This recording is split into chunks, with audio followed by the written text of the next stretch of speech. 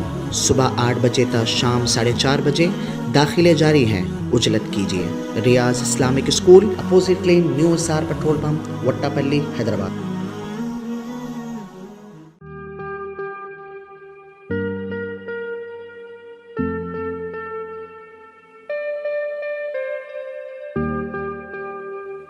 Siddiq traders import and export, جہاں Saudi, Dubai, Singapore, Malaysia و دیگر ممالک کے مختلف اقسام کے ملبوسات، برقعے، عطر، اربا چپل، تیبن کا مجموعہ دستیاب ہے. معیاری اور اعلیٰ اقسام کی اشیاء ضروریہ، زیتون کا تیل، ڈرائی فروٹس و دیگر امپورٹڈ سامان کے لیے ابھی چلے آئیں. صدیق ٹریڈرز، مصطفیٰ نگر، فلک نما، حیدرآباد. ہم سے رابطہ کریں 9951385112.